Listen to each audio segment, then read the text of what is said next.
Tim Crabtree, aka Paper Beat Scissors, is an English songwriter and performer now based in Berlin. We played some shows together when he lived in Canada, and I really loved his style of music making. I'm happy to hear that he'll have new music out in the world for us soon. We chatted about the songwriting process, traveling Canada, and a whole bunch more. You don't know what to do, and you don't know what to say. Forget all that.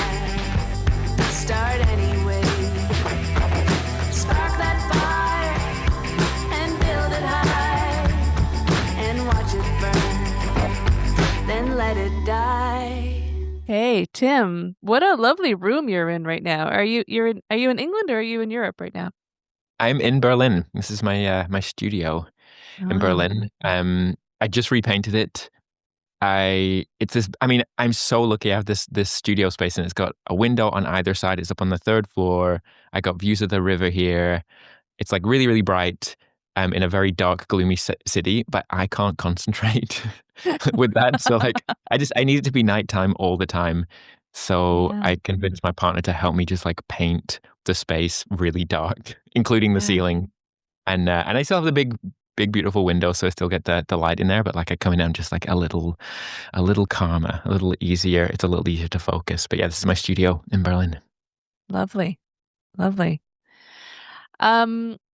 I think I don't remember exactly where we met, but I think it was in Charlottetown when you were coming through on a tour, probably maybe 10 or 12 years ago. I'm not sure. I'm gonna Um, I'm gonna put it up to more like 15, yeah. or I mean, I'm sure we could go through the emails and figure it out. But No, yeah, we it's, played a it's, couple of shows at least, I think, in Charlottetown back in the day. yeah, I think so. Yeah. And I can't remember if you were based in Montreal. Something tells me you also lived in Halifax for a bit. Is I that was in right? Halifax at that point, living Yeah. with Tanya Davis. That was Right. potentially the connection initially. Yeah, yeah, could have been. Yeah. I never knew what brought you to Canada in the first place. It wasn't music. Not coincidentally. What's the word I'm looking for? Ironically? Um, ironically, let's go with that. Ironically, it was not music. I grew up in England, in the northwest near Manchester, and during my university time there, I was playing quite a bit of music, and things were going well. Um, but just the industry there, the state of live music, are just trying to like make it in any kind of way as an artist. It was so tough there, and it was in a town where like people did not care about the local music scene at all. And it's like, okay, I gotta like go get some more education, go and get like a proper job, quote unquote. So I came to Halifax to do a master's in international development in 2004. And while I was there, I kept playing music, and it's like, oh, people, there is like a really vibrant music scene here, and people are really interested in this. Um, and yeah, so I stuck around for various reasons afterwards, but like it wasn't initially music, but then the music kind of kept me there, I would say. Yeah, well, that was a pretty amazing time for music in the Maritimes. Mhm. Really exciting. Yeah, so I'm not surprised that you dove right into that. Yeah, it coming from like a space where, like I say, people just weren't interested in the local music scene at all.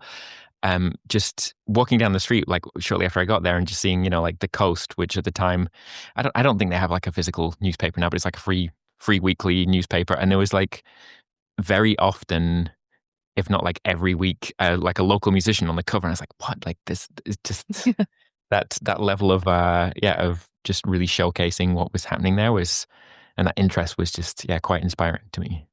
And I think you've probably toured across the whole country, during your Oh time in yes, Canada, yeah? yes. I mean, I think it's one of these things. Maybe when you move to a country from somewhere else, you end up seeing more of it than people who grow up there. Like I actually haven't been to that many parts of England, I would say, and I've been to Scotland like 2 or 3 times, and I've never been to Ireland, but like I've been coast to coast probably 5 times in Canada.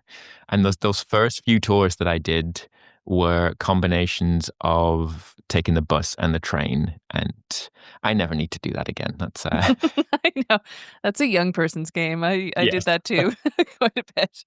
Just waiting in the Burger King in Sudbury for the next connection for the overnight bus to like Brandon, Manitoba or whatever. Yes, that was it's a Yep. slog. It is a slog. Yeah, indeed, yeah. did you have any concept of the sheer size and how much it would take to cover a country like Canada before you made your first trip across? Yeah, I mean, I think that was sort of part of the allure of it was just like, just one of the biggest countries in the world.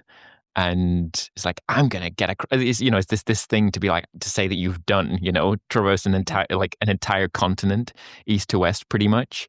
And the first time I did it was not a tour. It was a friend of mine was visiting from England, and he had the idea to try and do it. He had family back in the day in North Bay, and so he sort of wanted to go there, wanted to visit me in Halifax. It's like, why don't we like drive across the country? And we did some scheme where various snowbirds would like fly off for the winter to wherever they were staying, and you could like get paid to drive their cars Drive to their them. car. Yeah, So, yeah. so we Nice. drove a car out to Main Island in BC.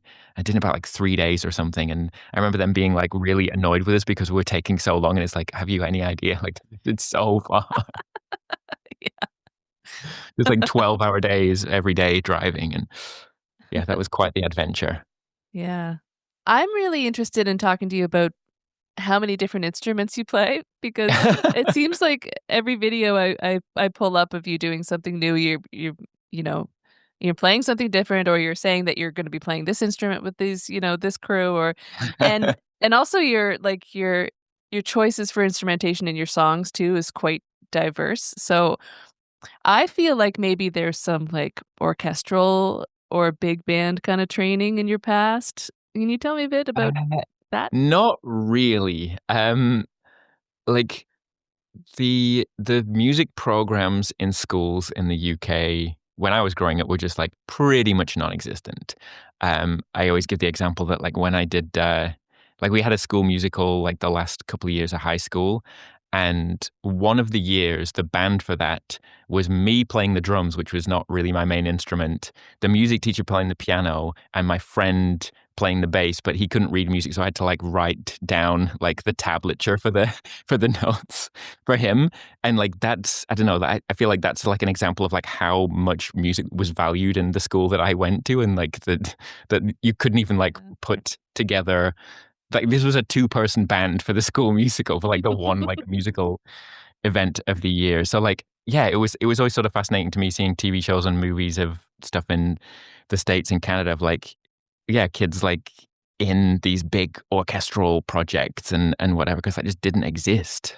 At least in my school. I think my sister did play in some kind of school orchestra, so I think it was like a particularly bad situation, but I don't think it's anywhere near as common. But I did, like as a kid, our parents made me and my older brother get piano lessons. But I think I lasted like a year of doing that. I was like, I don't want to do this anymore. And then I decided I wanted to learn the saxophone. And so from like 8 to 16, played the saxophone, but I just never practiced. And I basically I really liked my saxophone teacher. So I was like, I'll keep doing this because I just get to hang out with this guy like once a week, and did that for 8 years. So I think I was able to take in some sort of some develop some sort of technique with that, but I sort of like I made it a condition with my parents, like I want to learn the saxophone, but like I don't ever want to have to do an exam. So like I never got any kind of like any grades from that. So I don't. They're definitely in 8 years you pick up some level of skill, but it was sort of I returned to it much later, um, and and have sort of like explored orchestration, and like the kind of the theoretical side of music, like that I've come to that after the fact, I would say. And I'm really fascinated by that world, but I think that the way that yeah, music can be taught in more like classical orchestral environments in the UK when I was growing up, and from what I hear from people in Canada, like, definitely people of my generation, that was it really seemed to separate out what music was from what people were doing. It's like learn to like interpret these black dots on a page. It's like and then, play some scales.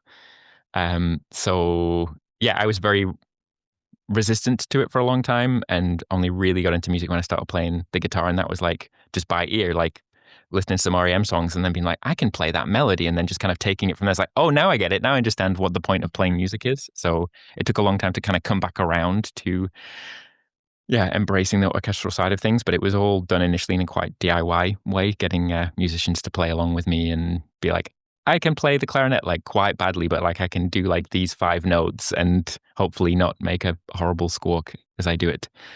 That was a very long rambling answer to your Yeah, question, but yeah. no, it's great because I do think that like a lot of those, and yeah, Canada does have a really good, especially PEI and probably the Maritimes too, really great music departments in schools, and lots of young Mhm. people get to learn these things. And what's wonderful about that is that they're learning the basis of an instrument. Like I learned piano at a young age as well, and I just kind of took lessons for a few years, enough to give Mhm. me a basis in theory Mm, mhm. and to train my ear a little bit, and be able to accompany myself. I certainly was a lot better, I think, as a 12-year-old at piano technically than I am now. Yeah. But but it doesn't matter because for my purposes, playing, piano or bass or guitar or ukulele or whatever, it's just serving the song, right? So it doesn't Mhm, have to be mhm. complicated, and I don't have to play at an orchestral level, which is, um and I don't read music ever Mhm, really mhm. anymore, except for those Elton John books that are downstairs in my basement. Nice. But yeah, no, that's great. I love that, and it's a great kind of example of, like, people don't need to be a full-fledged, violinist in order to create beautiful music with a violin or a fiddle or any Mhm. Yeah, instrument. it's like, what's the purpose of it? Like, what do you wanna do with this thing? And I feel like it kind of I think about this a lot because I have a few, like, guitar students, and I think there's a sense of sort of like you're always kind of going towards this like future goal of like at some point I will be able to play this instrument really, really well. But like you're always gonna be able to do it better. So how do you kind of tune into that thing of like using what you have right now and using it for a purpose and like just the level you're at kind of always being good enough? How do you sort of get into like accepting that and appreciating that and like wanting to move forward, being like the purpose of learning this instrument is to play this instrument and accompany myself singing or Yeah. whatever. Yeah, exactly. I think that's a great way to approach teaching. I had a few songwriting students a few years back. I just wanted to help people start writing songs with very basic guitar or piano, and they just needed to do it. They just needed somebody to say, Yeah. "That's great. Keep going. That's Yeah, great. Keep yeah. going. Do another one." Really? It's so yeah, it's so powerful. Because you have no idea when you're outside of that if you don't have that sort of that possibility for someone to yeah, to give you that validation that you're just on the Mhm. right path. Because yeah, it is so much of it is just like doing it and doing it and doing it and doing it and Exactly. Yeah.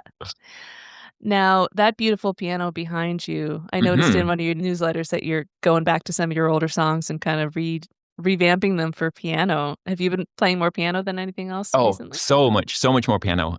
It's been such a joy. I've had shared rehearsal spaces in the past that have had acoustic pianos in them, but I've never had my own piano. And yeah, as soon as I got in here, I got the piano in here. Just like I'm just playing it every day. And for a while, I was working a lot on my sight reading and just trying to work on my sight reading, but my technique, and just trying to get a lot more comfortable and confident on the instrument. But then I'd find if I'm like, okay, like now I just want to like play a song, like make something up, that it doesn't come to me as naturally sitting there and playing the piano as it does with the guitar. I pick up a guitar and that's just what I start doing. I start playing things that I think about as songs or whatever, that develop from that point.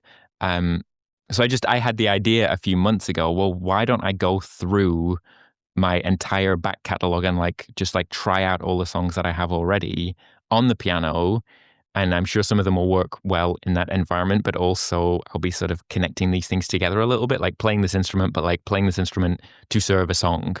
And yeah, we will see. Like I haven't yet written a new song on the piano. Like I have written a couple of songs over the years on the instrument, but it's just like I say, it's not as natural to me. So it's a bit of a process, yes, to kind of reimagine these songs, but also to try and like make my brain make these connections and be like, I write songs on this thing. Yeah. Yeah, I'm very familiar with that. I didn't play the Mhm. piano for a very long time because, you can't just carry a piano around with you when you're moving from province to province Mhm. or traveling. So it was all about guitar. But then I just started feeling like I wanted to play piano again. So I just bought a Mhm. keyboard and I just started telling my friends in bands that I had a keyboard and I just started joining bands and playing but yeah, going back to play my own songs was an eye-opening experience 'cause Mhm. it's hard to figure out what works and what doesn't, and sometimes it just doesn't really. Super fun. So so did you end up kind of, like, moving any of those songs onto the piano? Like, is that, Yeah, I did there were some actually. successes in Yeah. there? Yeah?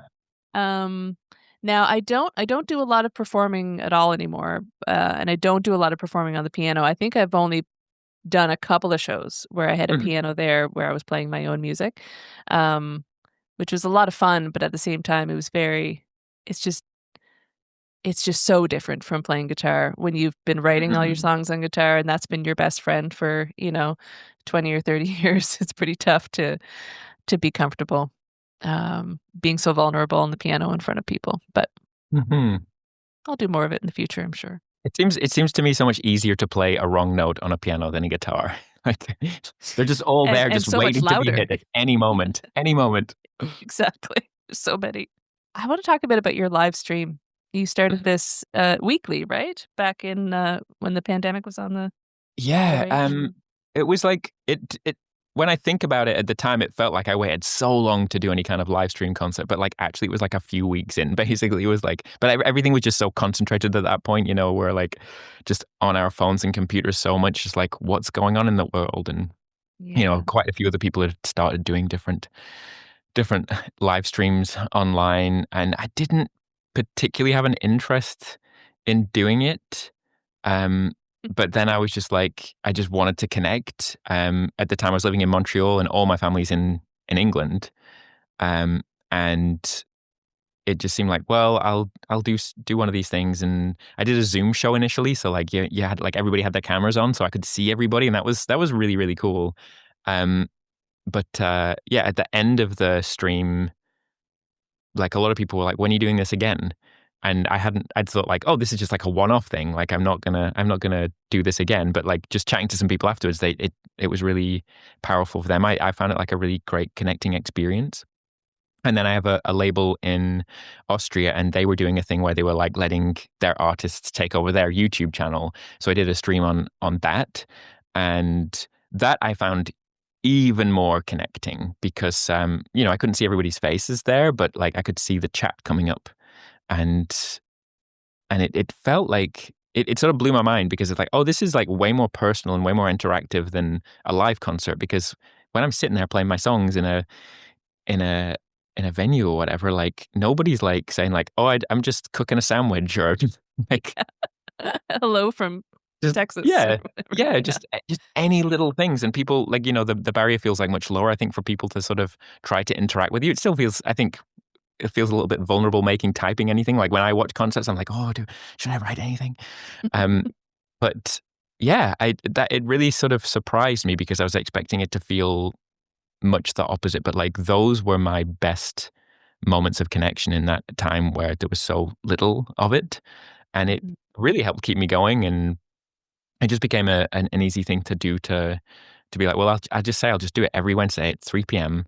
and and then I just don't have to think about it. Schedule it, and then just every week do that. And it really surprised me that because from what I'd understood about live streaming, doing concerts online, you can build up big audiences doing that. But what I hadn't really expected was that people were gonna come back and watch every week. Like I Mhm. basically ran from May 2020 to May 2024, so it's 4 years, like with some like breaks of like a few weeks here and there. But maybe there's somebody who watched every single one of those. Definitely, there were a good group of people who like watched most of them and basically like watched all of them that they could. So yeah, that was a surprising thing, that kind of like that deeper connection to a whole lot of people. And just from a musical standpoint, it was really interesting because when we tour around and we play concerts, we're like, oh well, we played in this market 6 months ago, so we can't go back yet. We got to like wait, we're going to saturate this or whatever. And then I'm like playing the same songs to like the same people like every week, and like nobody's getting fed up of it. It was, yeah, enlightening, definitely. You also did some collaborations, I think, with other artists through a lot of those too, hey? Like, you'd bring in other artists or other Yeah. people Yeah. I in mean, there? I think like once I'd done even like a couple of those streams, um, I have a friend who's just very into the whole like Twitch, online gaming, online streaming world, and he's a computer programmer, and he'd talk to me about like the various kinds of things that you can do with that technology. And that was another thing about it. It's like it's not just a concert; it's like a space where you can do different things, and you can use that technology to open things up in different directions. And one of those things was like, through Zoom, like we're using right now, you could bring in guests. So I think even from like the third stream, I'd invited my friend Mike Feuerstack to play a few songs, and it sort of it became this way to connect with friends, but also other musicians. And, a lot of the people that I had on were people that I knew before and, were friends, or, I played shows with them, or there was some connection or whatever. But then people, said like, oh, what about this person? And ended up bringing on people I'd never met before, like musicians that I was a fan of. And it was really a cool way to connect with people. And yeah, just sort of, I wouldn't really do interviews in between things. I never really prepared any questions. It was just like, let's just talk about whatever kind of comes to mind in that moment. And I think it worked pretty well. But then, just using the technology, there's all kinds of other things you could do. And it remained interesting to me because it's like, well, what else could I do with this? Like set up different cameras and use different instruments, and figuring out ways to sort of play together with people. So I invited various musicians who'd performed on my records to collaborate remotely. Like I would send them a recording of my voice and guitar and a written out score, and they would or ask them to improvise, and they would play to that. And then and so there's a few things online where it's like I'm playing with a string quartet or a larger ensemble, and you can't play live with people just over Zoom or Skype or whatever, because the delay, the audio delay means that everything is just completely out of sync. There's some technologies out there now that do allow like, very, very, very small latency streaming. So people are actually playing remotely together. But just with like consumer programs, it's not a possibility. So I just sort of figured out, well, if I kind of record this part and then get them all to send their parts, in time with this, then I can then after the fact play along with their recordings, like basically have a karaoke track where I, with no Yeah. guitar, no voice on, and then I do those parts. So yeah, so that was a real pleasure, and just something a little bit different. And yeah, just like a fun puzzle to solve. Like, how do I make this work? How do I then, put all the videos together so everybody's represented there, and yeah, there was all kinds of like little things I was sort of exploring during that technology. And also my mum had a wildlife camera, like Mm. a black and white, like night vision wildlife camera in a garden. So we started doing a segment where I would sort of be like, what's going on in the garden? And, there's like badgers and foxes and all kinds of birds and stuff. That was great. That was a big hit for sure. Yeah, I mean, we complain a lot about technology. I feel like it's just sort of like the common go-to theme, but like, yeah, the possibilities to connect remotely it's a pretty special thing that we're able to do. And I'm in this big city here, but I left so many of my friends back in Montreal, Halifax, Canada, like a year and a half ago. And so, yeah, to be able to maintain those connections has been really powerful for me. Yeah. Yep. Where do you think your songs come from? Hmm.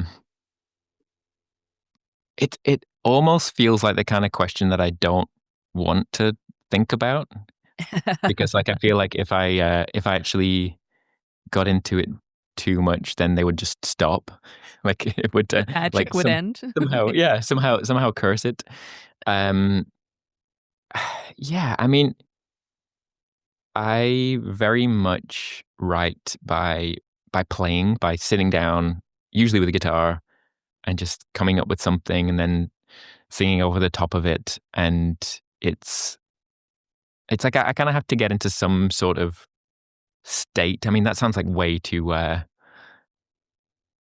over the top, I think. But like it's like there's a certain sort of like meditative space that I need to be in for this thing to work, and to be just letting the things happen, letting like whatever it is sort of like flow through me. Um, and I'm not like a spiritual person, so like I don't think about it in those terms. But there's something about a certain kind of like switching off, and I guess like kind of connecting with myself in some way that is like not so verbal or um, heady, I think. Hmm. Um, I mean, I guess that's quite a kind of technical response to it. It's like, I do these things and then this thing happens, but like where? Yeah, that's It's a very uh common response. I've asked similar mm, questions, and most people have said yeah. kind of the same thing.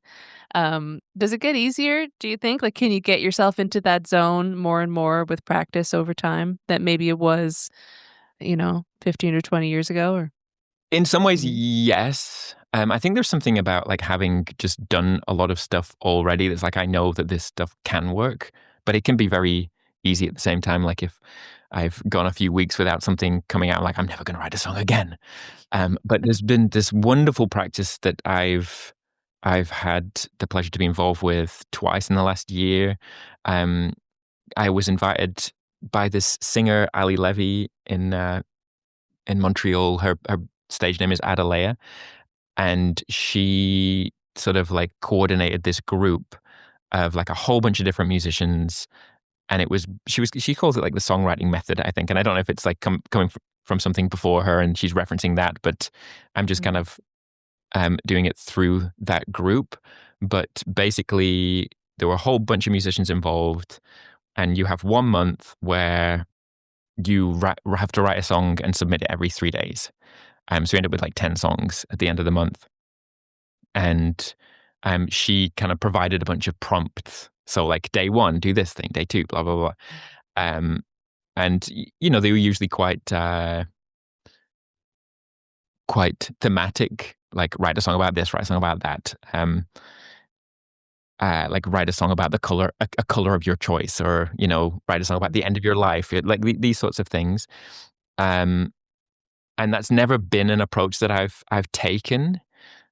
But again, it's I guess kind of connecting back into that theme of just doing. You just have to do the thing, and the periods that I go through where I feel like things aren't happening, I'm usually just like not doing stuff. I'm like sitting there being like, why aren't these songs coming out? I was like, but I'm not like spending time with my instrument. I'm just, if you wait for inspiration, you're gonna be stuck. It's probably not just gonna magically happen. And that side of things I find as I get older becomes a bit more difficult. Like I feel like it takes more effort to kind of get into that space. Mm. Um, but yeah, the method things were amazing because I'd find that like the first two or three songs I'd work on would feel like just uninspired, and it's a little bit you're just doing it by rote, and then into like the third or fourth song, like there's some kind of flow happening, and it feels like you're just exercising these muscles. So I know that can be the case, that I can just make those things happen, but it can be a little bit difficult just, not being accountable to anyone to make songs. So, I know. Yeah. so, yeah, I got to try and take that energy from that process, that method process, and knowing how, like, if I just kind of keep doing it, things will Mhm. come. And I've done similar things in the past where like I just have to write a song a day, and it doesn't matter what the song is. It's just like you have 3 minutes. You can play chords and sing nonsense for 3 minutes and call it a song, and it can be like finished. But there's something about sort of like completing the thing as well. It's quite powerful. But Mhm.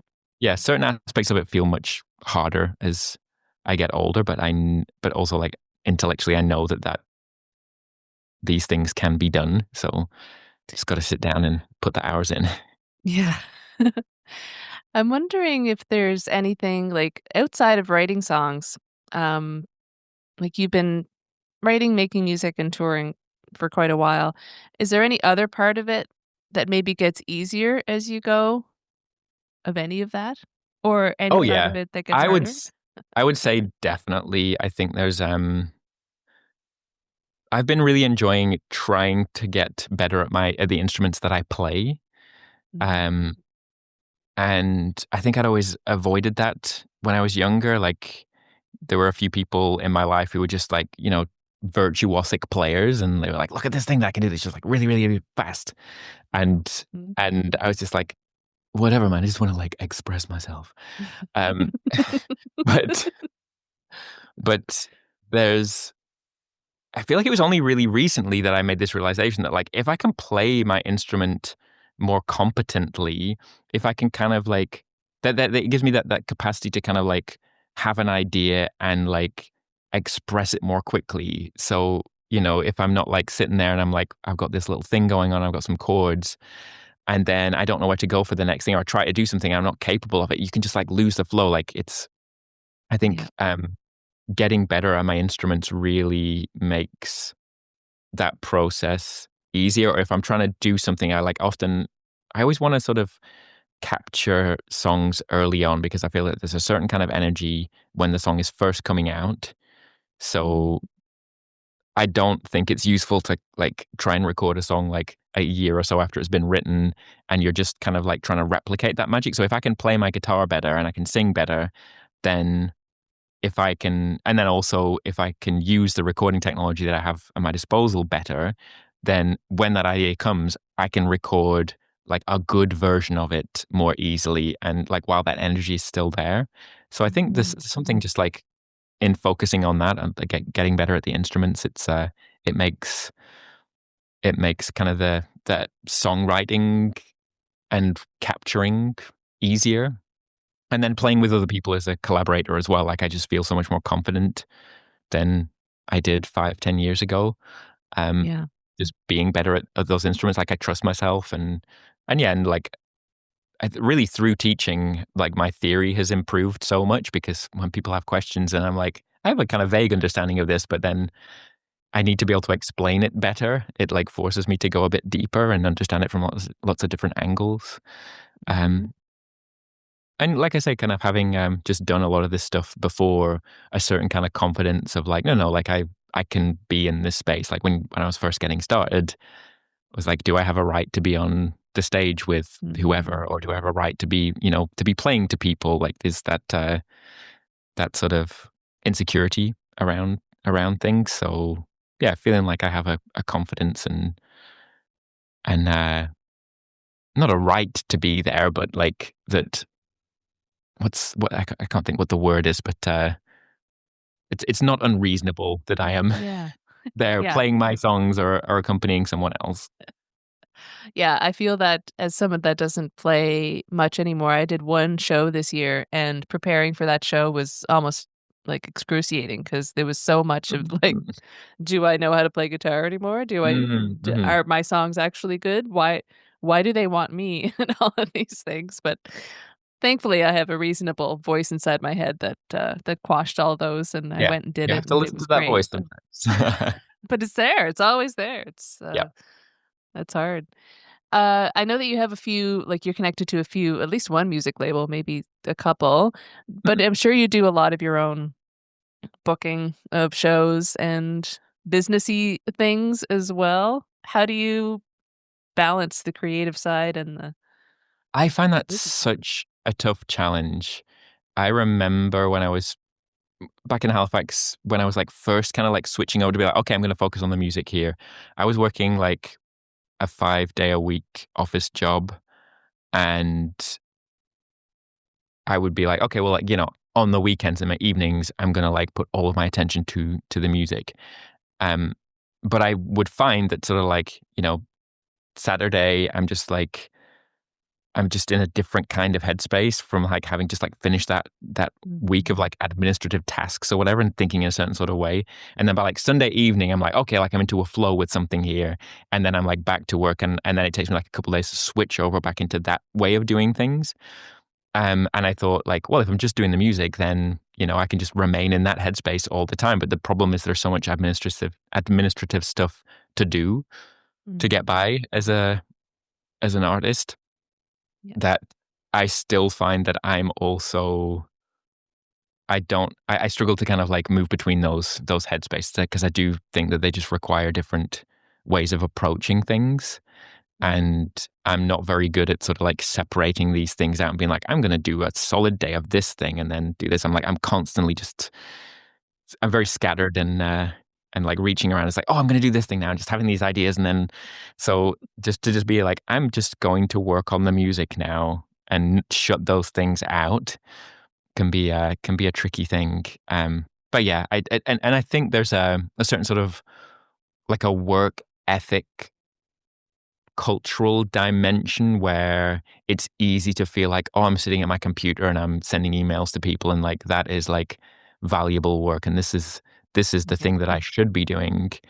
Um, Whereas like playing an instrument feels like this frivolous thing. So I feel like it I can reward myself for sort of, spending lots of time administering things Mhm. in a way that I find it difficult to with the actual playing of music. So yeah, it's a tricky balance, and I mean it's one of the reasons I really really love just playing live and touring because I have no choice but to just be in that moment and let those things flow. And yeah, I crave that. I love playing live for that for that reason to just like get away from that. Like I can't check my emails now.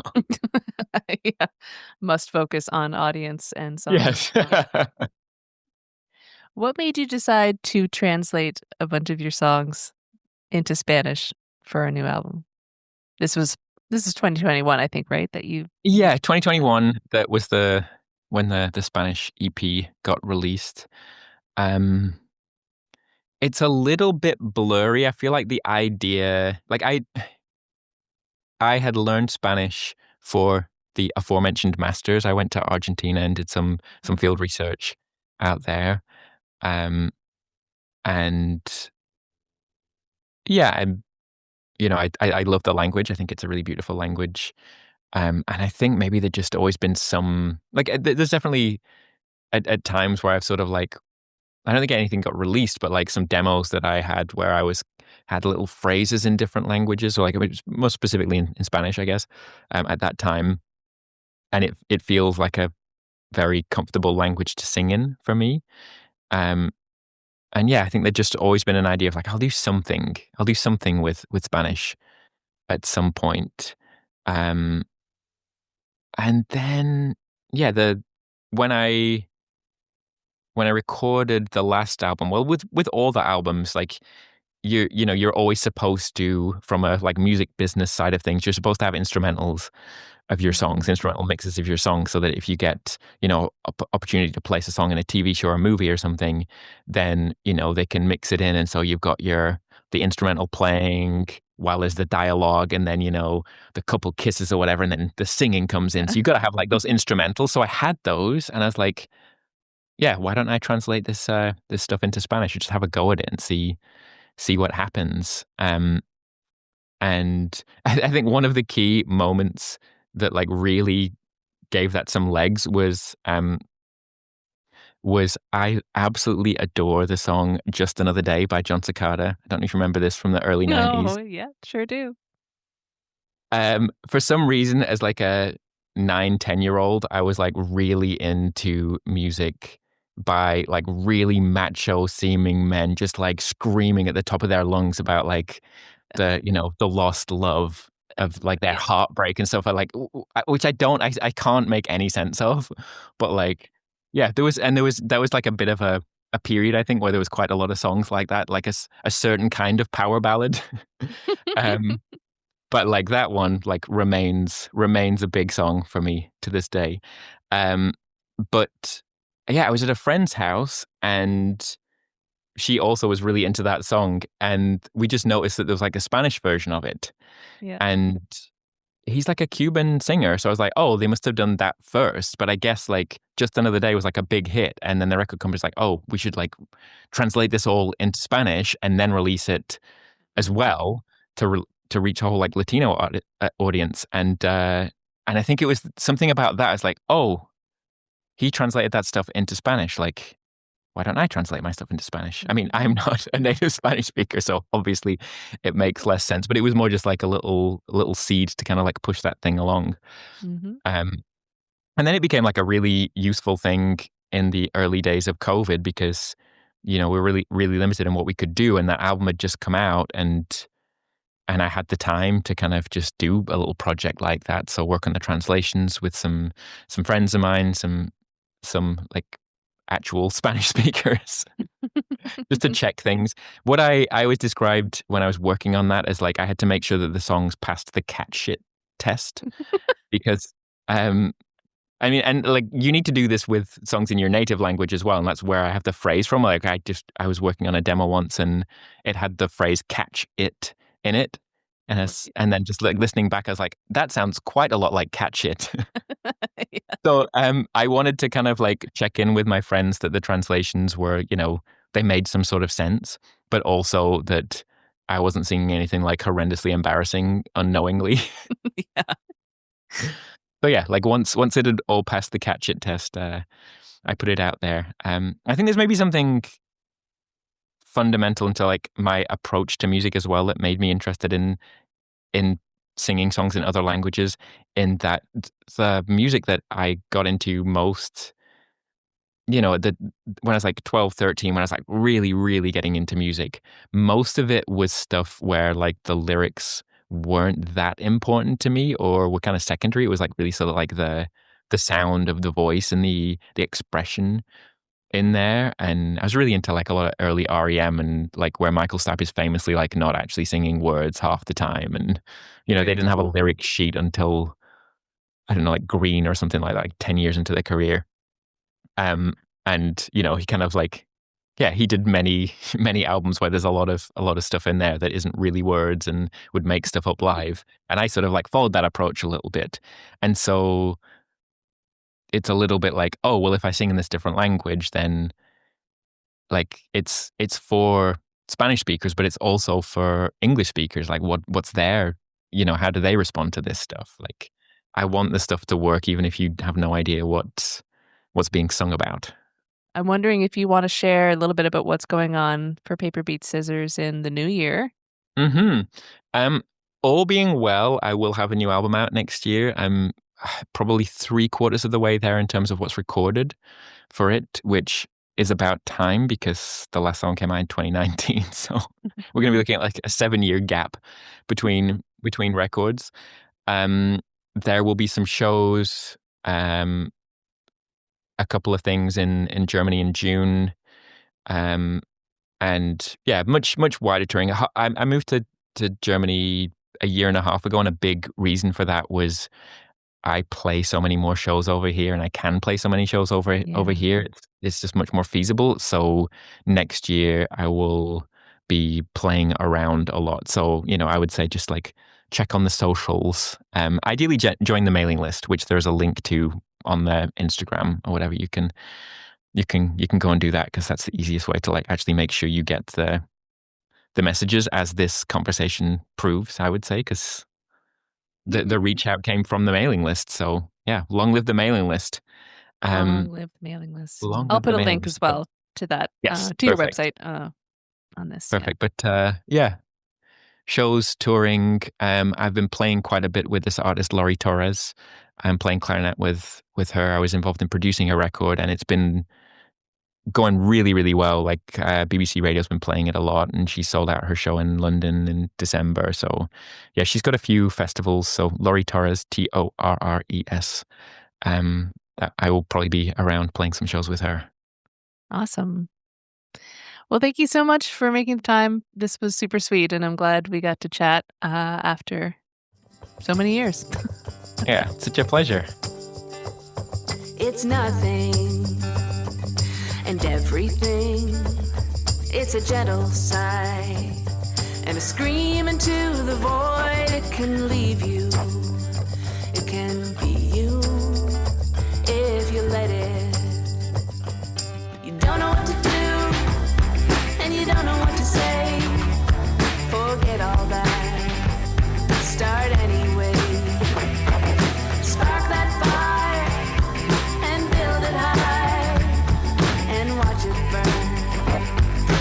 let it die. It can make you cry. It can dry your eyes. It can be the one that keeps you warm inside. And it breaks your heart, then tells you where to start if you let it. You don't know what to do, and you don't know what to say. Forget all that. Start anyway. Spark that fire, then build it high. Watch it burn and let it die. It can make you stand up, make you fly. It's a lifetime. In the blink of an eye, it's obsession and objection to the status quo. You got a lot to do, and you got a lot to say. Just write it out, get it on the page. Find your crew, get mobilized, and maybe soon you'll realize that it's nothing and everything. It's a gentle sigh and a scream into the void. It can leave you, it can be you if you let it.